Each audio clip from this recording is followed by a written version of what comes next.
Organização Mundial da Saúde estima que cerca de 70 milhões de pessoas no mundo tenham o transtorno do espectro autista, o TEA. Isso representa, em média, 1 em cada 160 crianças. No Brasil, são aproximadamente 2 milhões de pessoas com o diagnóstico. O autismo é um transtorno do neurodesenvolvimento que afeta a forma como a pessoa se comunica e se relaciona com o mundo. Ainda falta informação para grande parte da população, enquanto o número de diagnósticos cresce a cada ano. No Contraplano de hoje, vamos conversar sobre os desafios e os avanços na inclusão das pessoas com TEA. Quais direitos estão garantidos por lei? E o que pode ser feito para apoiar melhor as famílias? É o que vamos discutir no Contraplano de hoje.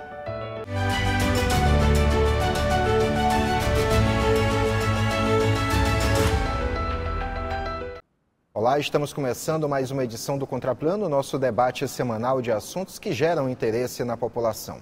Nosso tema hoje é conscientização do autismo, direitos e inclusão.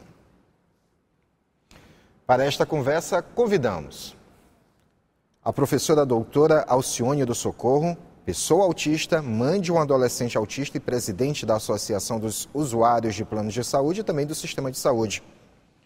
O Dr. Wellington Beckman, vice-presidente da Comissão dos Direitos das Pessoas Autistas da Ordem dos Advogados do Brasil, Seccional Maranhão. E o musicoterapeuta Vinícius de Medeiros, que integra e desenvolve o projeto Uma Sinfonia Diferente.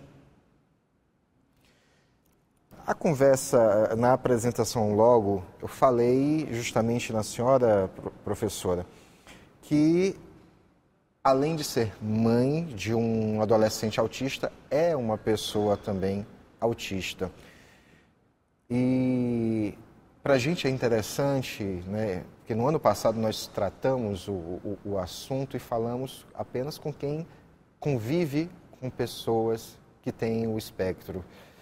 Mas no caso de hoje temos a senhora que tem o transtorno. Ao longo da vida, como foi o contato da sociedade, o comportamento, na realidade, da sociedade com a senhora até que tivesse o seu diagnóstico de TEA?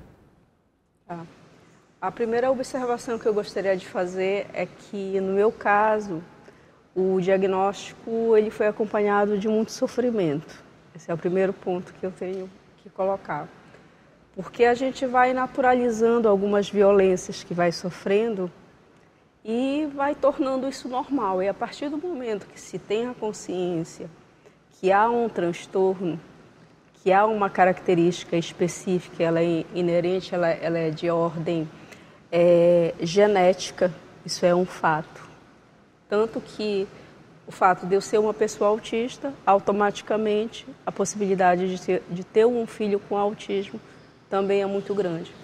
Então, para mim, foi acompanhada de muito sofrimento, porque eu tive que olhar com um olhar crítico o meu passado de coisas que eu naturalizava. Vou dar um exemplo.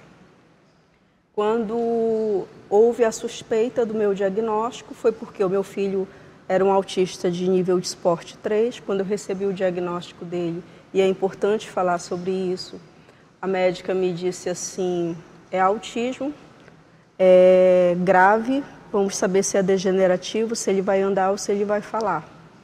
Então, normalmente esse diagnóstico ele vem como se fosse praticamente uma sentença de morte. E acho que esse é o primeiro aspecto que a gente precisa considerar. O diagnóstico ele precisa vir acompanhado também de um olhar de cuidado e de acolhimento, no sentido de que se trata de um indivíduo que você vai ter que oferecer algum suporte e algumas possibilidades de desenvolvimento, que no Brasil são extremamente custosas, extremamente onerosas, e eu diria que o problema em si não é o autismo, assim como o problema não é a deficiência, e sim as barreiras e inter-relações que são interpostas pela sociedade. Então, eu assumi o autismo do meu filho pensando nas possibilidades. Eu sempre digo que eu garanti a ele o lugar de vulnerabilidade e me coloquei para buscar as melhores alternativas. E quando foi no meu caso, veio com um processo muito duro, porque eu olhei a minha infância, me colocando no lugar da minha mãe e vendo a partir de um outro prisma. Vou dar um exemplo prático para você. Só um recorte. Quando foi o seu diagnóstico? Meu diagnóstico tem uma média de 3 anos, a partir do momento que começaram a dizer assim, Tiago não cumprimenta. Eu disse, tá, eu não cumprimento as pessoas. Tiago, quando está zangado, ele faz... Tá, também eu faço. E aí começou a haver uma série de demandas, o terapeuta é melhor do que eu sabe dizer isso, e eu disse assim, como é que eu vou criar um filho se tudo que dizem que ele não deve fazer e que ele deve se adequar socialmente, eu não sei fazer. E eu já estava com um diagnóstico há 3 anos de fobia social. Eu digo que eu vim para a área da sociologia, para a área da antropologia, com uma forma de entender as pessoas. Porque eu sempre achei o ser humano muito estranho, muito curioso em alguns aspectos. Eu sempre tive dificuldade de entender algumas questões e eu precisei estudar para isso. Então, o que aconteceria de forma natural, para mim, acontece como se fosse de uma perspectiva de estudo. E aí, mediante a isso, fui fazer todas as avaliações, que são uma bateria de exames, e numa delas, que foi central, e aí eu posso colocar para você. Eu sou o único caso do Hemopa, eu sou paraense, que quando me mudei do interior do Marajó para Belém, eu me recusava a comer sem o açaí. Eu comia todo dia açaí, comida. Parei de comer, tive uma anemia profunda. Por conta disso, tive que fazer transfusão de sangue. Quando eu fui receber a transfusão do sangue, descobri que sou alérgica à heparina. E aí eu tive edema de glote e choque anafilático. Mediante a isso, eu tive que fazer todo um acompanhamento no tratamento.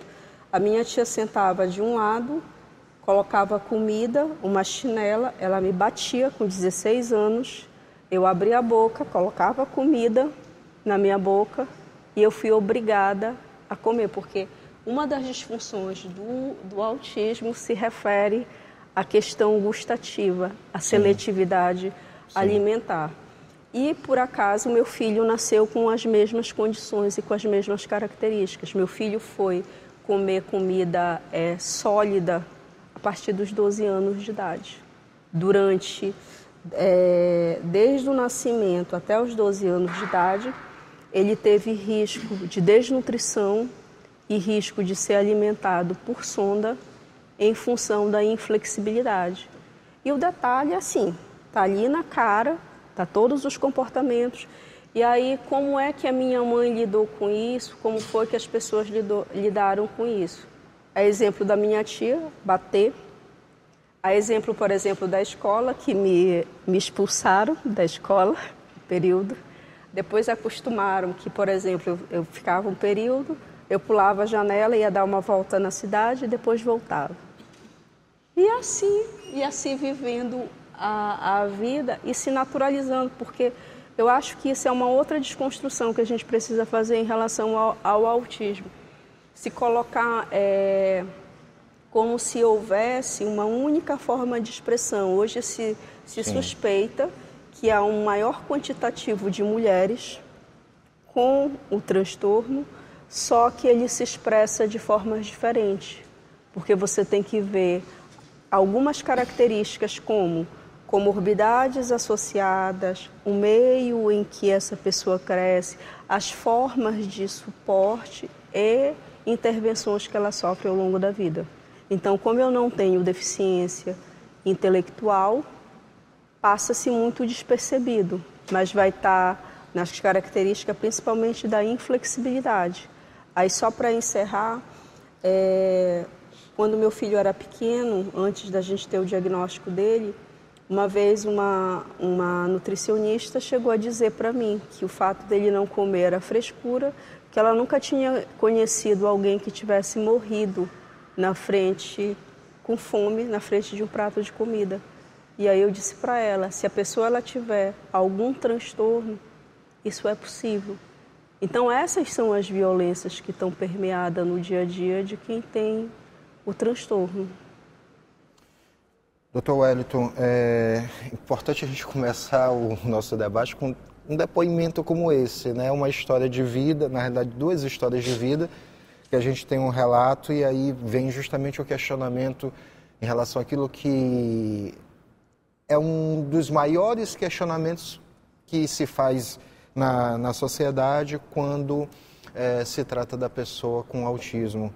Os direitos a que ela tem, né? E aí o diagnóstico se trata de ser, acho que seja o primeiro direito dela, né, de ter um diagnóstico preciso, né, para que a sociedade reconheça aquela pessoa com transtorno. Seria isso mesmo, doutor Wellington? Vamos lá.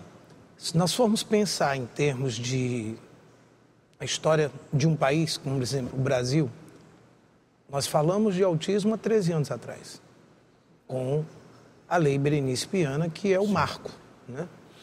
Então, hoje, uma mãe que tem um filho de 30 anos, 40 anos, Thelma, por exemplo, presidente da AMA, dona do Carmo, que tem um Jefferson com 40 anos, imagino que essas mães não passaram, até porque foi a partir de 2012 que, para efeitos legais, o autista é considerado pessoa com deficiência.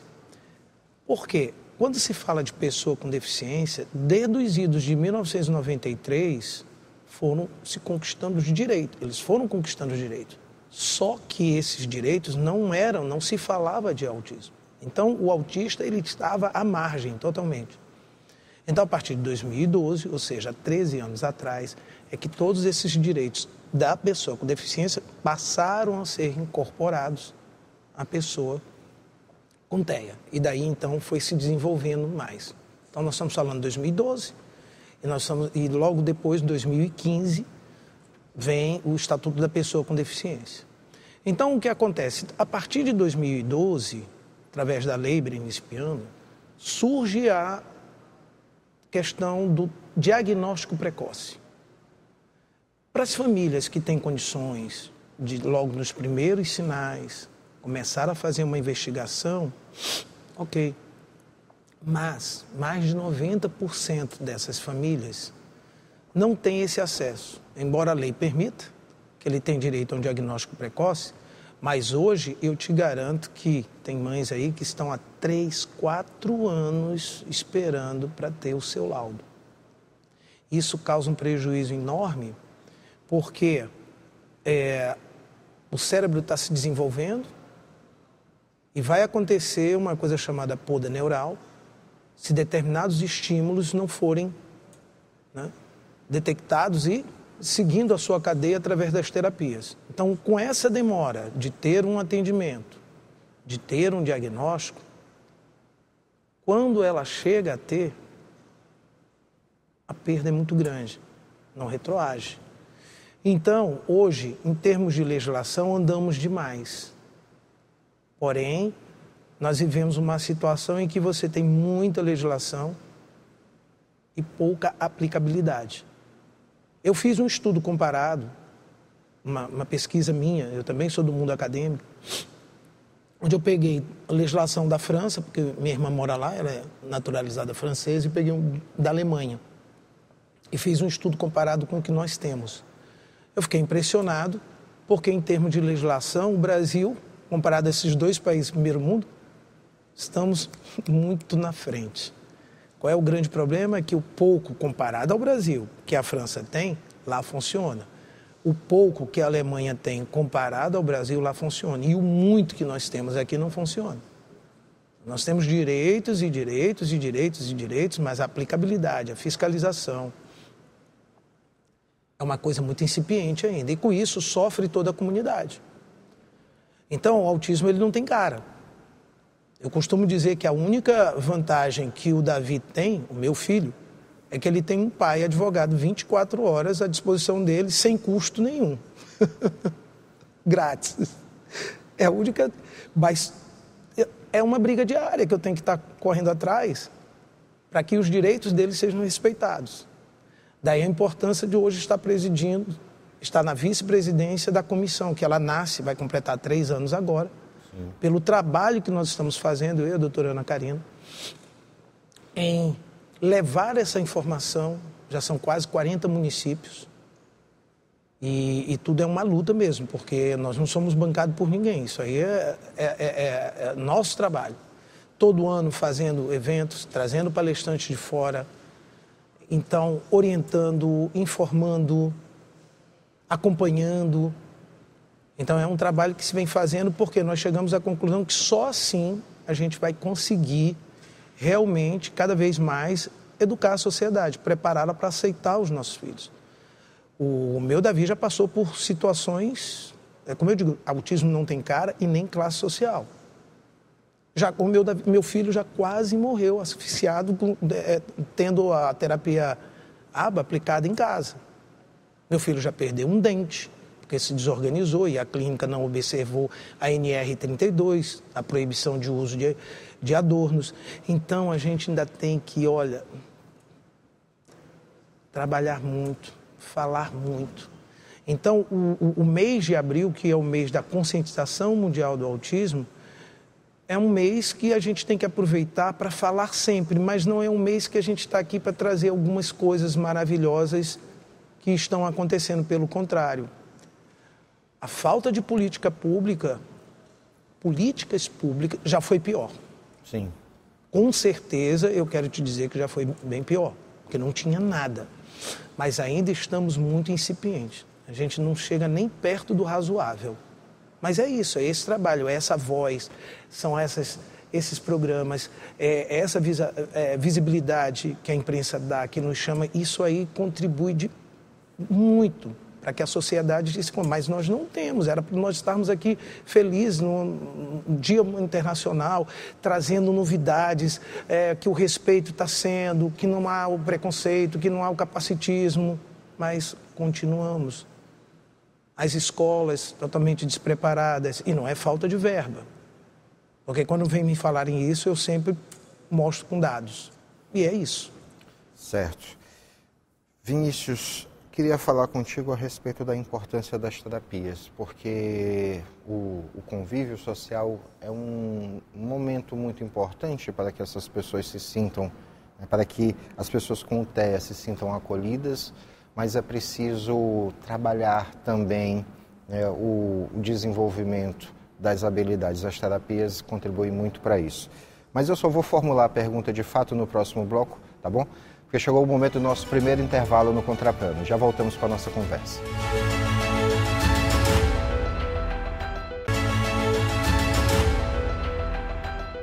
Estamos de volta com o Contraplano, hoje debatendo conscientização do autismo, direitos e inclusão. Vinícius, no final do bloco anterior, me dirigi até você por conta da socialização, da inclusão das pessoas, né? A convivência no meio social é muito importante para que elas se sintam bem, fiquem à vontade, sintam parte dessa sociedade, mas existem também as terapias que contribuem muito, né? Eu queria que tu falasse para a gente a importância que tem cada elemento terapêutico para que uma pessoa com TEA consiga desenvolver bem as suas habilidades. Quando a gente fala de terapia, eu acho que a gente antes tem que falar um pouco sobre a questão da individualidade do autismo. O autismo, ele é um transtorno do neurodesenvolvimento, como já foi falado, e que cada pessoa vai apresentar as características que estão lá no DSM, né, de formas diferentes. Né? A gente sempre fala, não existe um autista igual ao outro. Assim como não deve ter um plano terapêutico igual a outro, porque a gente tem que respeitar as individualidades e as necessidades de cada indivíduo ali no set clínico, né?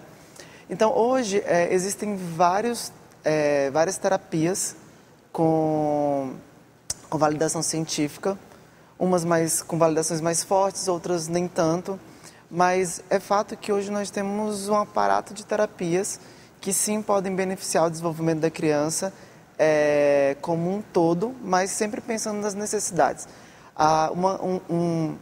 Um dizer que tem, para quem não conhece muito sobre o autismo, é que autismo não gosta muito de se socializar, né? Essa é a maior inverdade que tem.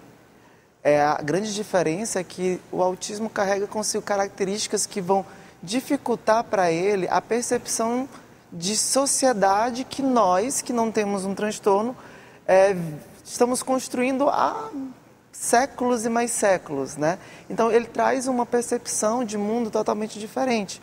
Quando a gente fala de terapia, a gente tem que prestar muita atenção nessas individualidades. Porque, eu vou te dar um exemplo do projeto que a gente atende. Nós temos 40 crianças, cada uma dentro da sua individualidade, mas nós conseguimos fazer com que todos interajam juntos da forma que elas dão conta de interagir, né? Porque a gente fala da deficiência, mas a deficiência, ela hoje, ela só existe porque a outra parte da sociedade que não é deficiente não consegue propor uma forma de conviver com as pessoas que têm suas limitações. E a gente não fala só de autismo, a gente fala de qualquer deficiência. Então, as terapias, elas são, sim, muito importantes para o desenvolvimento, mas cabe dizer que as terapias escolhidas para essa criança têm que partir principalmente desse perfil que ela tem de necessidades e também de potencialidades. A gente não pode olhar apenas para o que falta, mas a gente tem que olhar para o que já tem, né? A gente nunca parte olhando para o que falta.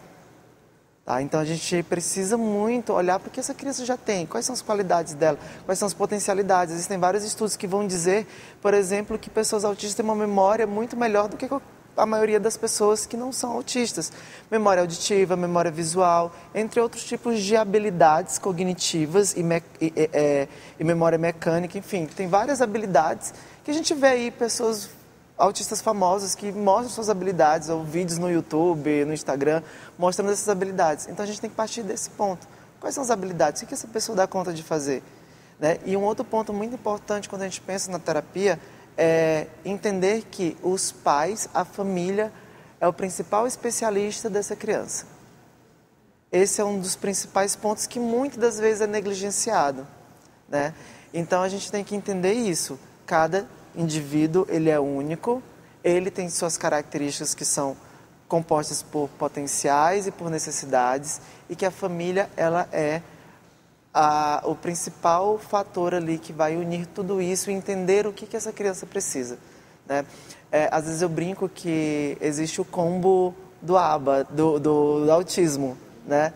Que é o ABA, a fono e a integração sensorial. E aí parece que todo mundo adotou isso como a única forma de tratamento ou de acompanhamento. Eu nem gosto de falar tratamento porque eu acho que quando a gente fala de autismo, a gente está, na verdade, ajudando essa pessoa a se desenvolver. A gente não está tratando uma doença, né? Então, eu brinco muito que tem o combo do autismo porque parece assim, generalizou. Toda clínica oferece isso. Quando tem uma musicoterapia é algo diferenciado ali. Quando tem um nutricionista é algo diferenciado. Por quê? Porque não estão olhando para a individualidade, muitas das vezes, dessa criança. Tem criança que não precisa de aba e está no aba. Por quê? Tem criança que, às vezes, uma atividade social, como o projeto Uma Sinfonia Diferente, traria muito mais benefícios para essa criança do que ela ficar isolada numa sala, fazendo apenas fono, aba e integração sensorial. Então, a gente tem que entender muito a individualidade dessa criança, ou dessa pessoa, né? Para a gente propor realmente um plano terapêutico que seja funcional para ela, né? E não apenas um monte de obrigações que essa criança tem que cumprir. Certo. Doutora Alcione, a partir do seu diagnóstico, o que a senhora percebeu e o que mudou, digamos assim, no seu agir, quando teve o seu diagnóstico do TEA? Tá, o meu diagnóstico, como eu comentei, veio primeiro o aspecto do sofrimento, né? Porque eu tive que visitar memórias das quais eu tinha uma visão totalmente diferente e pude compreender também um pouco mais o meu filho. E eu digo que o diagnóstico ele serve muito mais para os outros do que para mim.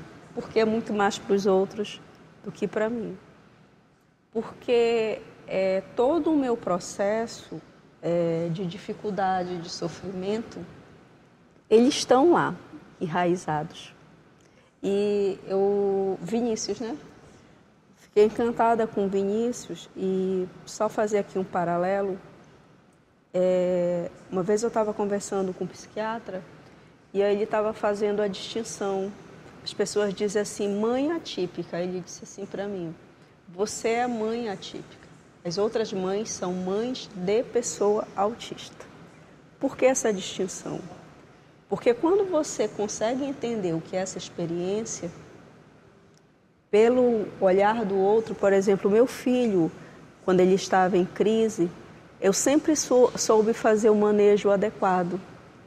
Meu filho, ele tinha uma coisa de rodopiar, e aí eu rodopiava com ele, e aí chegava um determinado momento, hey, aí ele me olhava e sorria.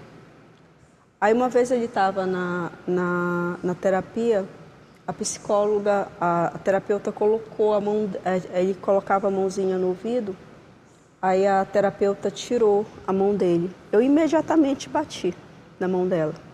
Olha aí a minha característica profunda, enraizada de pessoa autista. Eu pare com isso. Ah, não, porque tem que tirar isso aqui dele, porque senão vai ficar muito visível esse comportamento. Eu disse, não. Isso aqui é uma ferramenta.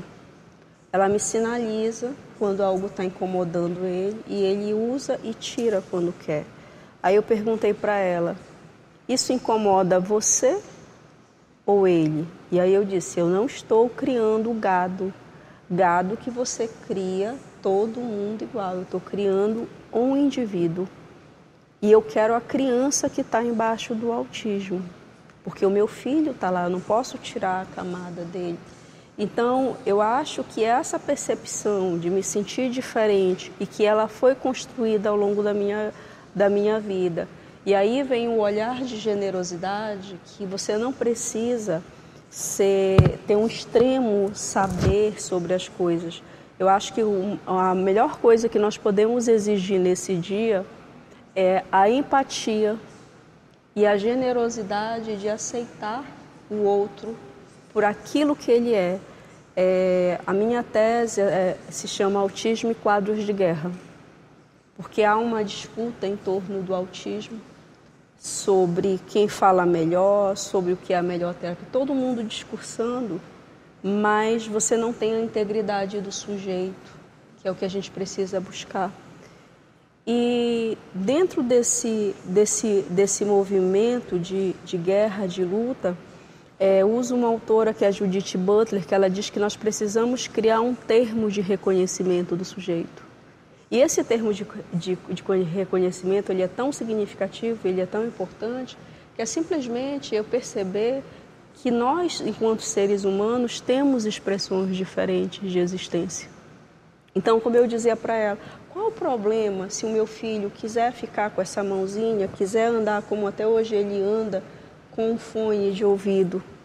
Só que detalhe, lembra que eu falei que eu era a criança que pulava a janela da escola, que ia para um lado para o outro? Uhum. Então, a minha mãe, na sua ignorância, ela sempre me permitiu ser o que eu poderia ser, sem grandes exigências. E é esse suporte que eu acho que é o grande fator-chave, porque eu penso assim, e só para, de fato, concluir minha fala, Beckman falou que hoje nós temos alguns avanços, e de fato temos. Quando meu filho foi diagnosticado com autismo, as clínicas, por exemplo, eram todas misturadas.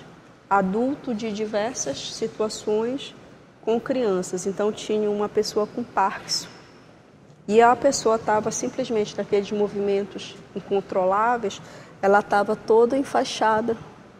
Aí o meu filho, com 2 anos, andando para um lado para o outro, aí a primeira coisa que eu pensei, esperando a fono, não tinha um espaço adequado para a criança.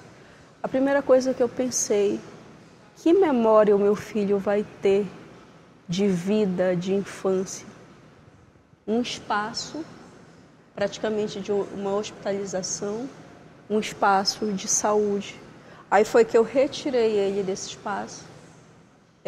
Na época tinha um terapeuta, que era musicoterapeuta, Eu li uma tese sobre musicoterapia, comecei a fazer o desenvolvimento da fala do meu filho a partir disso, porque eu queria esse direito à humanidade. Porque eu acho que é isso que vem interessante na tua fala, e eu acho que o diagnóstico, e respondendo a tua pergunta, o que é que muda? Muda simplesmente na cabeça das pessoas a questão que ela precisa fazer um esforço, que ela tem que compreender aquele que é diferente. Mas por que a gente precisa tanto de um diagnóstico? É exatamente porque não há um respeito de eu simplesmente te atender, porque eu vejo em você uma necessidade. É preciso ter o ato compulsório da lei, que a cada dia mais agora está sendo desconsiderada e está sendo descumprida. Doutor Wellington, queria, não sei se o senhor vai lembrar bem, no ano passado, quando nós tratamos do mesmo assunto, após a nossa gravação, eu relatava o meu caso específico, né, do meu filho, que havia sido encaminhado para fonoaudiologia, a fono já sugeriu contato com o terapeuta, né, para fazer uma avaliação, e desta avaliação, e aí vem uma conversa agora posterior, que não houve naquela época, houve um diagnóstico não preciso de TEA, que a psicoterapeuta também não deu um diagnóstico preciso, fechado, né, exato, né, é realmente, né, uma criança com TEA, não teve essa definição. E aí, o meu questionamento vem com base até no que a doutora Alcione falou, às vezes o diagnóstico demora muito para que a pessoa entenda, para que a família entenda. Existe algum mecanismo, né, fora da via técnica, médica, que pode se buscar para que aquela família consiga uma resposta mais célere em relação ao caso? Muito difícil, muito difícil. Se nós formos pensar em termos jurídicos, em termos legais, esse diagnóstico que tanto se busca, ele, para efeitos legais, ele é importantíssimo, porque é através dele em que você vai conseguir, você vai buscar os direitos que estão ali estabelecidos pela Lei Berendice-Piana, pela própria Constituição, pela Lei Brasileira, pela Lei de Diretriz e Base, pelo Estatuto da Pessoa com Deficiência, enfim, pelas leis estaduais que nós temos aqui. Temos uma lei muito interessante, por exemplo, em 2022, o Maranhão deu um exemplo, foi o primeiro estado a acabar com o prazo de validade do laudo que atesta, né, pessoa com TEA. E mesmo assim a gente ainda se depara com vários órgãos públicos, né, daqui exigindo que o laudo seja apresentado de 3 em 3 meses ou de 6 em 6 meses. Isso é uma coisa terrível, porque imagina, a mãe vem do interior, já leva 6, 7 meses, vem de lá para pegar, ou então levou 2 anos para ter um laudo. E aí chega aqui, quando ela vai reivindicar um direito dela, aí diz, não, volta com esse laudo. Já perdeu a validade, ainda bem que o Maranhão saiu na frente, foi o primeiro estado a fazer isso. Mas mesmo assim, para você ver, né, nós, desde 2022 ainda tem órgãos públicos exigindo isso. Então, no que diz respeito da celeridade, em termos de você buscar mecanismos jurídicos para que, quando você não depende do órgão público para isso, e que você tem condições financeiras para que você possa investir em toda uma busca privada, através de... você não vai encontrar nenhuma dificuldade, nem vai precisar de nenhum mecanismo para que você possa ter. Você investiga, até chegar a uma conclusão, né, técnica, médica, porque não é só o conhecimento médico, é multidisciplinar, é a medicina junta com as demais outras, né, profissões, leva em média um diagnóstico fechado, muito bem elaborado, de 8 a 9 meses, para que você consiga fazer esse fechamento. Tá? Agora, quando você vai para o lado do público, aí isso... E aí, como fazer, como buscar, como... Porque aqui a gente tem uma média, a gente não tem assim um dado oficial. Nós sabemos porque pela comissão a gente vai nesses interiores, a gente vai vendo um número de pessoas, fila de espera. A gente ultrapassa 7.000 famílias aqui. Você imagina buscar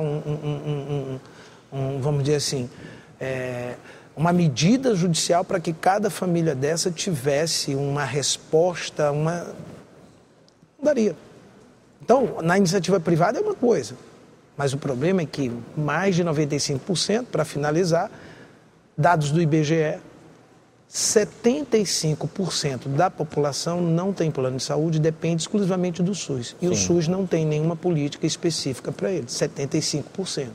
25% tem, mas esses 25% que tem, nós estamos vivendo todo dia uma guerra velada dos planos de saúde para querer cada vez mais tirar os direitos, né, conquistados, e é uma luta. É o que eu volto a te dizer, a vantagem do dever é que ele tem um advogado 24 horas para não deixar que isso... Antes da gente encerrar o bloco, por favor, doutores. Eu queria colocar um dado que ele é da área da saúde, porque como eu sou pesquisadora da área da saúde, existe uma orientação do Conselho Regional Regional não, na verdade, do Conselho de Pediatria em geral, que é o seguinte: na dúvida você dá o diagnóstico. Essa é a orientação a todos os médicos. Por quê?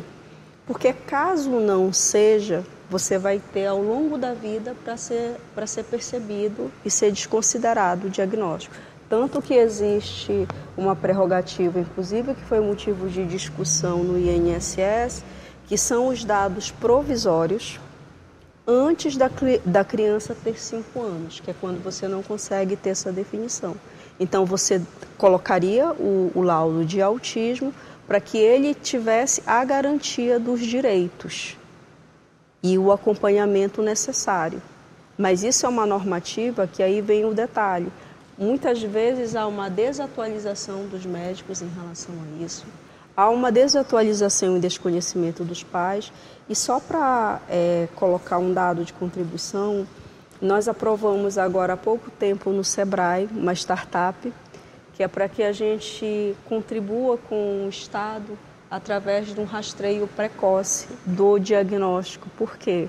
Se você olhar na própria carteirinha de vacinação da criança, existem alguns protocolos em saúde que, se a gente implementar da forma correta, você consegue ter todos os marcadores. E aí é isso que a gente está transformando, vai transformar em aplicativo, para ver se disponibiliza para a sociedade. Certo. Eu quero conhecer um pouco mais sobre o projeto, Vinícius. Mas a gente vai falar daqui a pouco, no próximo bloco, tá bom, gente? Momento do nosso último intervalo. Já voltamos com o último bloco do Contraplano.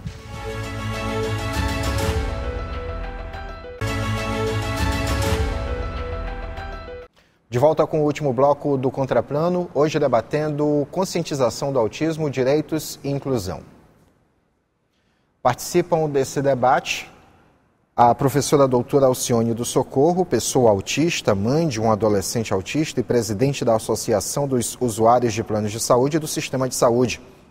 O vice-presidente da Comissão dos Direitos das Pessoas Autistas da Ordem dos Advogados do Brasil, Seccional Maranhão, o doutor Wellington Beckman, e o musicoterapeuta e integrante do projeto Uma Sinfonia Diferente, Vinícius de Medeiros. Porque eu quero conhecer um pouco mais sobre o Sinfonia Diferente, como é que ele é, como é que funciona. Certo. Acho que vale a pena falar um pouquinho da história de como começou a Sinfonia Diferente. A gente está falando de 2015, 10 anos atrás, mais ou menos a época que eu saí da faculdade. E quando a gente pensa 10 anos atrás, é aquilo que eles já falaram. Pouco se falava sobre autismo. O ABA estava começando a chegar no Brasil.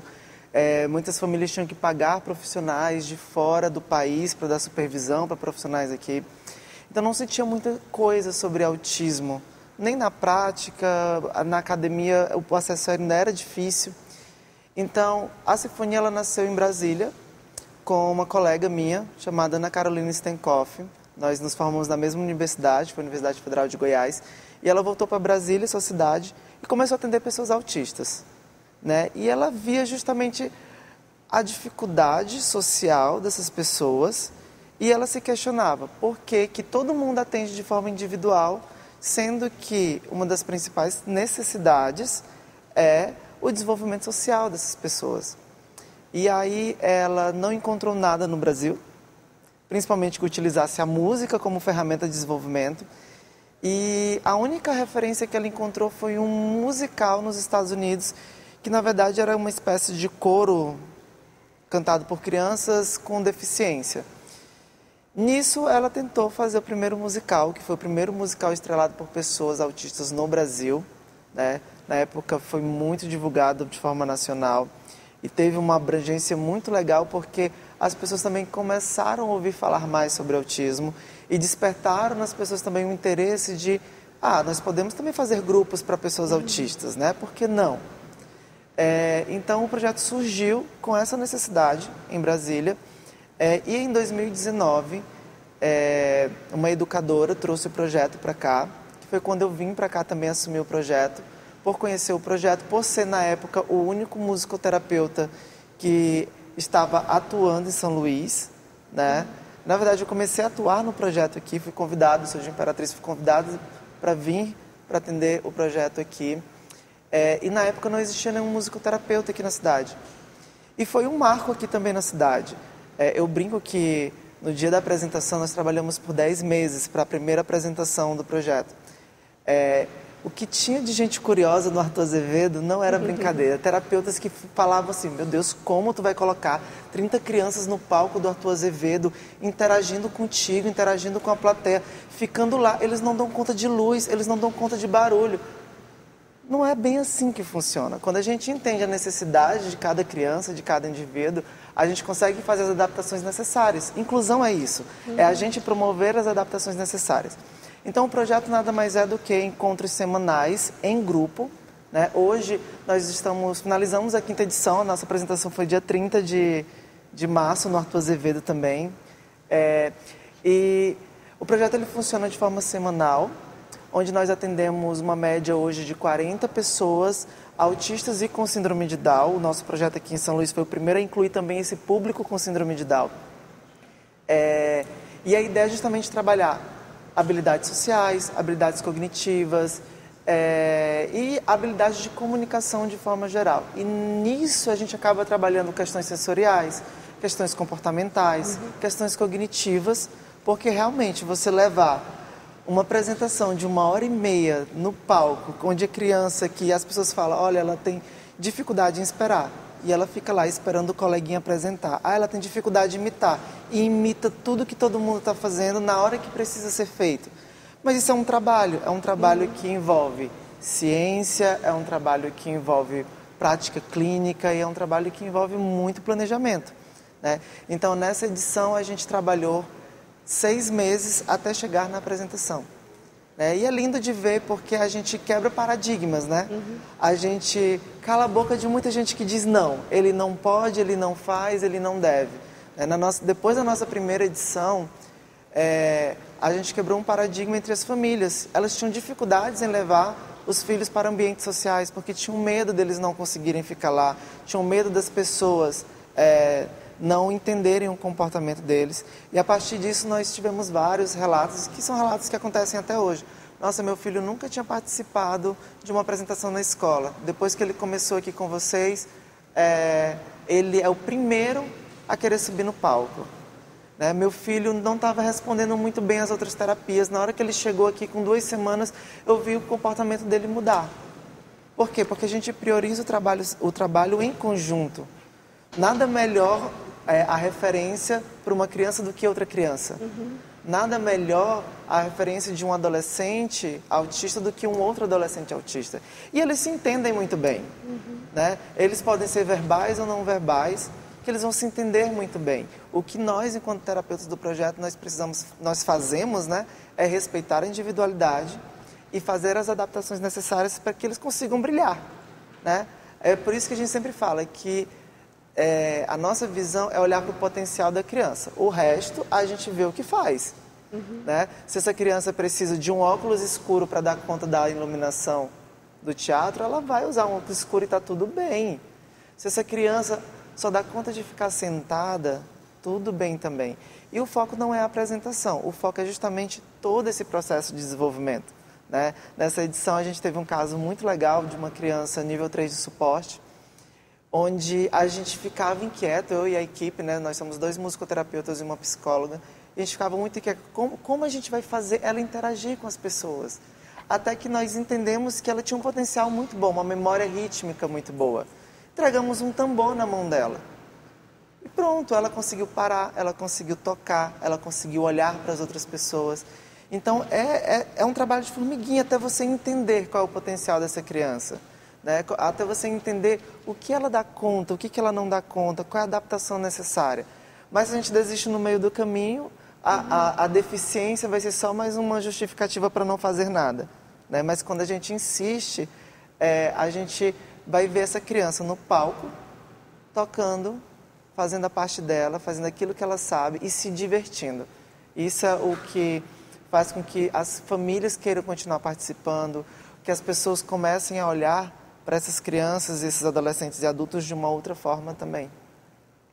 Certo, a gente já está encaminhando para o final do programa. Queria agradecer imensamente vocês pela contribuição nessa nossa conversa, esse bate-papo. E agora eu abro espaço para as considerações finais. Vocês fiquem à vontade para colocar algo que porventura não foi questionado, que porventura acabou não sendo tratado aqui. Eu começo por você logo, Vinícius. Fique à vontade. Na verdade, eu queria agradecer pela oportunidade de estar aqui. Falar sobre autismo não deve ser só apenas em abril, né?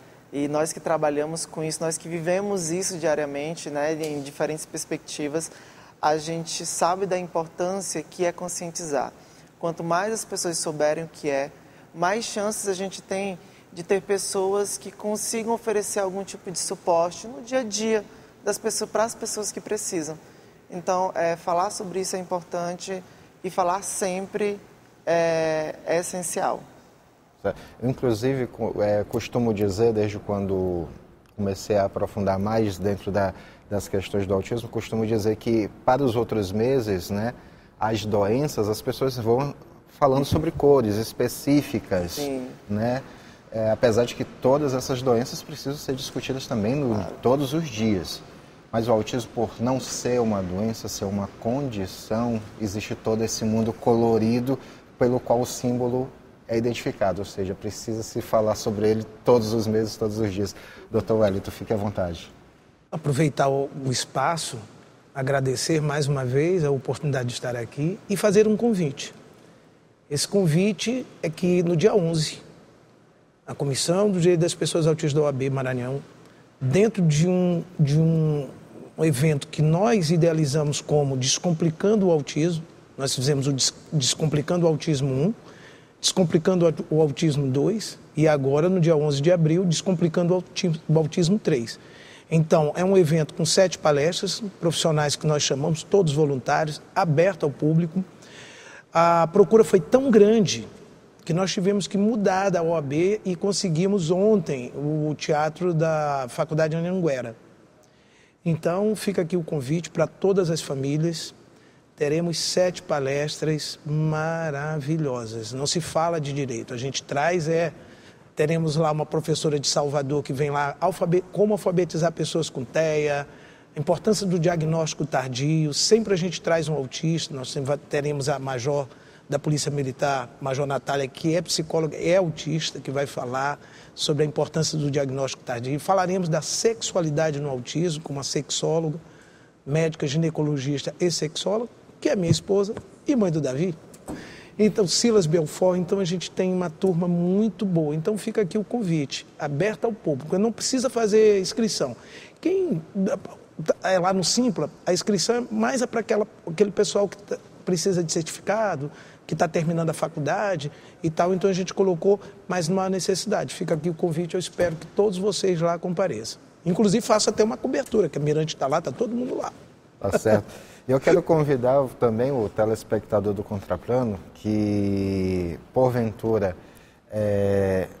não assistiu à edição do ano passado, quando nós tratamos do assunto, que vá lá no nosso canal no YouTube, TV Assembleia Maranhão, e veja esta edição, onde o Dr. Wellington coloca o seu exemplo a respeito de como foi o contato dele com o Davi, não é isso? O nome dele, né? Davi? É, Davi. Agora Davi Beckman. Davi Beckman. Não pode nem chamar Davi Brito, que ele não aceita. Ele gosta do Davi Beckman. Pois é, ele conta a história dele com o Davi, né, como tudo aconteceu, e você vai vendo dentro da edição o que foi que aconteceu nesse programa. Obrigado, doutor. Doutora, fique à vontade agora para suas considerações. Primeiramente, agradecer a oportunidade. Foi um prazer significativo estar aqui e particularmente me encheu o coração ao escutar Vinícius falando, porque toda vez que a gente olha um terapeuta com profundo amor por uma pessoa com TEA, e eles são os nossos principais parceiros, eu digo que sem os terapeutas a gente não poderia ter o desenvolvimento que tem, e é exatamente em nome dessa necessidade que nós temos, que hoje eu digo assim, faço um apelo a toda a sociedade, porque nós estamos tendo profundos retrocessos, principalmente na área da saúde. A maioria dos planos de saúde não estão mais aceitando crianças com autismo, nenhuma criança sozinha dentro de um plano de saúde. O atendimento terapêutico, ele é um divisor de águas entre a possibilidade de você ter uma criança com autonomia, que vai conseguir comer, que vai conseguir muitas vezes fazer suas necessidades básicas. E como mãe, o nosso principal sofrimento, o principal desalento, está no medo de morrer e deixar nossos filhos sem saber em que condições de defesa, sem que condições. Então, assim, fazer um apelo a toda a sociedade, principalmente ao judiciário, que hoje o que nós mais temos são descumprimentos de planos de saúde. Temos mais de 50 famílias que estão hoje em casa, reféns, presas, porque não conseguem sair para pegar um ônibus sem atendimento. Então esse é o meu apelo e o meu desejo, que de fato a gente possa implementar políticas públicas, porque é isso que nós precisamos. Tá certo, obrigado. Agradeço imensamente a cada um de vocês pela participação aqui nessa conversa, que foi muito prazerosa. Renderia mais uma hora, com certeza, o assunto. Tem, como eu falei anteriormente, né, que precisa ser discutido todos os dias, a todos os momentos, o tema, porque tem muita coisa a ser dita, tem muita coisa a ser falada. E dessa forma nós encerramos o Contraplano de hoje. Você pode assistir a reprise desta edição em nossa programação ou em nosso canal do YouTube TV Assembleia Maranhão. Nós voltamos com uma nova discussão no Contraplano da semana que vem. Até lá. Paz e bem.